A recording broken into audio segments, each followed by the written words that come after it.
Et bonjour à toutes et à tous, on se retrouve pour une nouvelle vidéo unboxing. On va unboxer donc un amplificateur, donc c'est le AV2 CD708.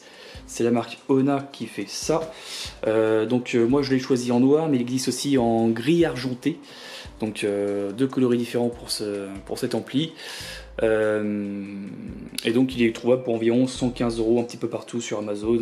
Donc voilà, je vous mettrai le lien bien entendu en description si vous êtes intéressé par ce produit. C'est parti pour l'unboxing.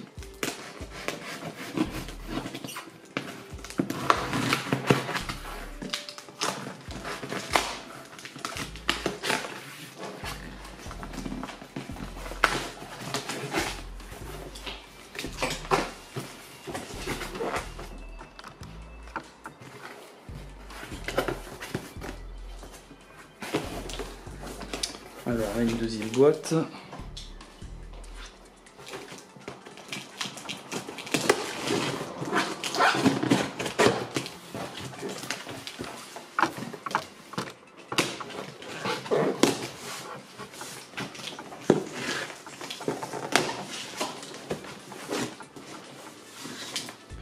Je vais mettre le carton d'origine, je vais l'enlever si j'y arrive, c'est pas facilement. Je vais faire les choses un petit peu.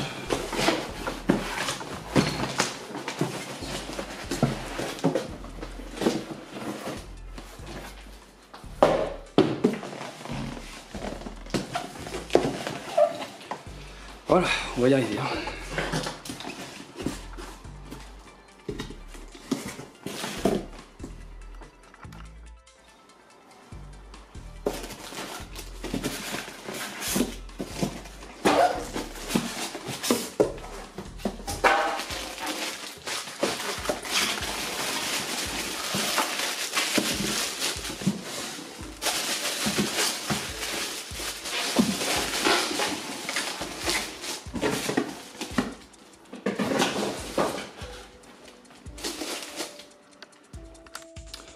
Voilà, donc en fait c'est assez simple.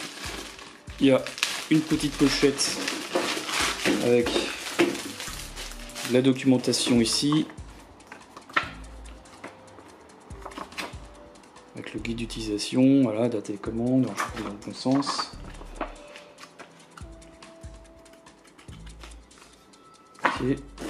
Et la fameuse télécommande.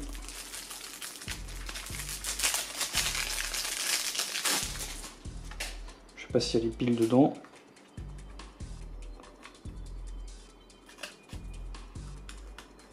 Alors attendez comment ça s'ouvre. Il y a la pile, une pile plate qui est fournie, qui est dedans. Donc ça c'est plutôt bien. Ok. Et on a l'appareil.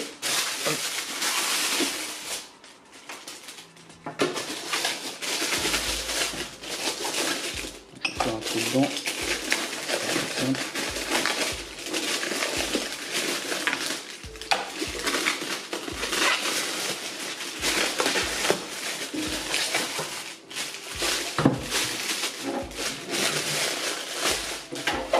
Il est plus gros que je pensais.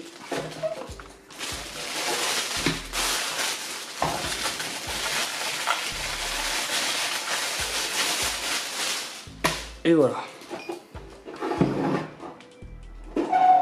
Voilà, de toute façon je vous ferai voir un petit peu mieux hein, la façade.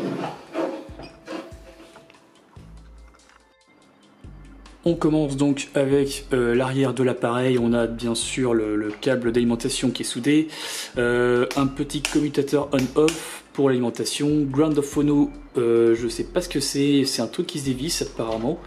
C'est en tout cas ça a un rapport avec les platines vinyles, alors peut-être pour d'anciennes platines vinyles, je sais pas trop.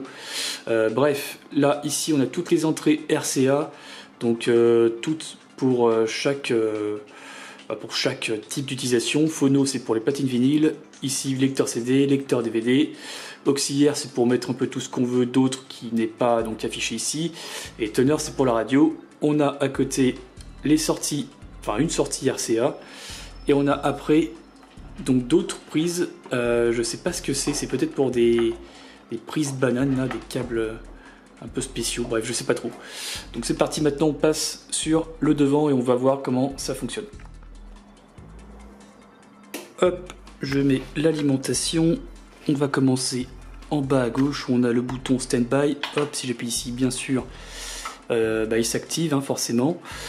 Ici, on a un espèce de petit port infrarouge, c'est pour la télécommande. Speaker AB, je sais pas trop ce que c'est. À mon avis, c'est pour balancer le son que sur une enceinte, par exemple celle de l'enceinte de gauche, après l'enceinte de droite. Et là, quand c'est violet, je pense que ça fait les deux enceintes. Je pense que c'est ça, hein. Je peux pas trop tester parce que j'ai pas encore les enceintes. Loudness ici à côté, c'est juste pour donner un petit coup de boost, hein, au son. Ici, on a un port jack. Alors, c'est pas les ports jack qu'on a des écouteurs. Je sais plus quel diamètre c'est le diamètre au-dessus. Ici, on a une petite molette pour la basse, donc pour contrôler la basse, hein, plus ou moins de basse. Treble ici, c'est pour les aigus. Le volume général, bien sûr. Ici, mid-range, c'est pour les médiums. Et la balance ici, c'est pour balancer plus à gauche ou à droite le son, hein, c'est pour régler on va dire le son des enceintes, de chaque enceinte. Donc voilà. Et ici, on a toute une série de boutons, on les a vus tout à l'heure, de toute façon c'était les entrées, hein, qu'on a vu, donc phono pour une platine vinyle, CD pour un lecteur CD, DVD, auxiliaire et tuner donc pour la radio. Donc ça c'est en fonction de vos des sources que vous allez brancher derrière votre ampli. Donc voilà, bref, je peux bien entendu pas tester l'ampli en direct puisque je n'ai pas encore les enceintes, j'ai acheté que l'ampli, je vais acheter la platine vinyle dans pas longtemps et après les enceintes. Donc je vous ferai forcément un test de l'ensemble quand j'aurai le tout. Donc voilà, bref, je vous remercie d'avoir regardé cette vidéo, n'hésitez pas si vous avez des questions. Alors pas des questions par rapport à l'utilisation puisque bien entendu je peux pas encore l'utiliser, mais si vous avez des questions techniques que je peux vérifier assez rapidement, n'hésitez pas, likez, partagez, abonnez-vous si vous avez aimé et à bientôt pour une nouvelle vidéo.